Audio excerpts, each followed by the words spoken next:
అందరికీ నమస్కారం అండి. నా పేరు రాజు, అసిస్టెంట్ అకౌంట్స్ ఆఫీసర్గా పనిచేస్తున్నాను. అక్టోబర్లో నేను ఈ ప్రాజెక్ట్ దగ్గర విజిట్ చేయడం జరిగింది. యాక్చువల్గా చెప్పినట్టు నాకు కూడా ఎవరు ఇన్వైట్ చేయలేదు. బట్ రంజిత్ గారు అని మా కొలీగ్, ఆయన దీనికి ట్రెజరర్. ఒకసారి కూర్చొని లంచ్ టైంలో డిస్కస్ చేస్తుంటే ఇలా మనకు ఒక ప్రాజెక్ట్ ఉంది అంటే నేను వస్తానంటే నెక్స్ట్ డే వస్తానని చెప్పేసి నేను మా మిస్సెస్ రావడం జరిగింది.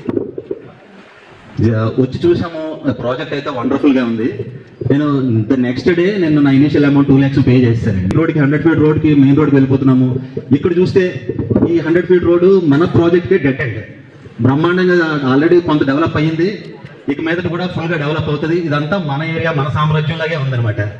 అసలు పొల్యూషన్ అనేది ఎక్కడ మచ్చుకైనా కనిపించలేదు. ఫ్రెష్ ఎయిర్, ముఖ్యంగా ఈ కన్స్ట్రక్షన్ తాలూకా ఇది చూస్తే, నేను గవర్నమెంట్ ఆఫీసుల్లో పనిచేశాను కాబట్టి చాలా చోట్ల ఎఫ్ఆర్ఎస్సీలకి వాటికి వెళ్ళి బిల్డింగ్స్ సార్తో పాటు చాలాసార్లు వెళ్ళాము. ఎక్కడ కూడా గవర్నమెంట్లో జనరల్గా ఏం జరుగుతుందంటే స్ట్రక్చరల్లో ఎక్కడ కాంప్రమైజ్ కాదు. ఎక్కడైనా చిన్న కక్కుర్తి పడతారు గవర్నమెంట్ ప్రాజెక్ట్స్లో, అంటే ఇంటీరియర్లో కక్కుర్తి పడతారేమో తప్ప. ఎందుకంటే మీరు ఏ గవర్నమెంట్ బిల్డింగ్ చూసినా స్ట్రక్చరల్గా మీకు ఎప్పుడు కూడా ఎక్కడ ప్రాబ్లం ఉండదు. సిపేజెస్ అలాంటివి చిన్న చిన్న ఏమో ఉంటాయి కానీ మనకు ఆ ప్రాబ్లం లేదు. ఎందుకంటే ఇంటర్నల్ అంతా కూడా మనం స్వీకో ప్రాజెక్ట్స్ ద్వారా టేకప్ చేశాం కాబట్టి, దగ్గరుండి చూసుకుంటాం కాబట్టి మనకు బ్రహ్మాండంగా ఉంటుంది. మీరు ఈ ప్రాజెక్ట్ ఆల్రెడీ చూసుకుంటే అది ఎక్స్టెంట్ ఆఫ్ కాలమ్స్ కానీ, విడ్త్ ఆఫ్ బీమ్స్ కానీ అన్నీ కూడా చాలా వండర్ఫుల్గా ఉంది. అలాగే ఇన్కమ్ ట్యాక్స్ డిపార్ట్మెంట్ వాళ్ళు తీసుకున్నారు, ఎఫ్సీఏ వాళ్ళు తీసుకున్నారు.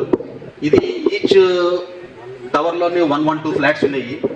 మొత్తంగా 336 ఫ్లాట్స్ ఒక గేటెడ్ కమ్యూనిటీలో ఉన్నాయి. అంటే వన్స్ ఇది కంప్లీట్ అయిన తర్వాత ఇదంతా ఫ్లోరింగ్ అదయ్యి, పార్కింగ్ అదయ్యి, ఎవరి స్విమ్మింగ్ పూల్ కానీ, ఎవరి గార్డెన్ కానీ, ఎవరి ఎమ్యూనిటీస్ కానీ వాళ్ళకి ఇచ్చి, వన్స్ ఇది కంప్లీట్ అయ్యి 336 ఫ్లోర్స్తో ఫ్లాట్స్తో ఒక గేటెడ్ కమ్యూనిటీలో మనం ఉంటున్నాము అంటే అది కూడా లైక్ మైండెడ్ పీపుల్తో.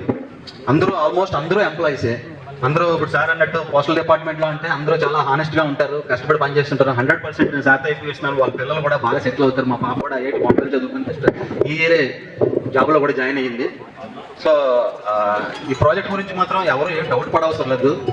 నేను కూడా నాకు 4-5 ఫ్రెండ్స్కి చెప్పాను ఆల్రెడీ. ఎందుకంటే అందరూ లైక్ మైండెడ్ పీపుల్తో ఉన్నారు. ఇలాంటి కన్స్ట్రక్షన్ వాల్యూస్తోని ప్లస్ 1150 ఎస్ఎఫ్టీ అంటే జనరల్గా మీరు ఎవరికైనా చెప్తే అబ్బాయి ఇది చాలా చిన్నదేమో, ఎందుకంటే బయట వాళ్ళు 1150 ఎస్ఎఫ్టీ అంటే మీకు కార్పెట్ ఏరియా 800 ఎస్ఎఫ్టీ, 900 ఎస్ఎఫ్టీ అలా వస్తుంది.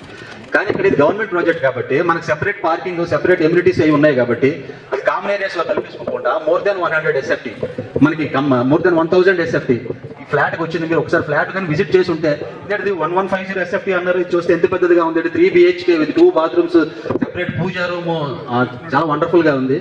ప్లస్ మోర్ ఓవర్ ఈచ్ ఫ్లాట్కి మధ్యలో డిస్టెన్స్ కూడా 10 feet అబవ్ ఉంది. ఈచ్ టవర్కి 43 feet. ఎక్కడ ఎయిర్కి ఫ్రీ ఫ్లో కానీ ఎటువంటి ప్రాబ్లం కూడా లేదు. You can happily live in this project. ఎవరైనా కావాలంటే ఇంకా ఏదైనా డౌట్ ఉంటే మాత్రం అడిగి ఇక్కడే క్లియర్ చేసుకోండి. ఐ సజెస్ట్ హానెస్ట్లీ ఇందులో తప్పకుండా తీసుకోవచ్చు ఎవరైనా. Thank you.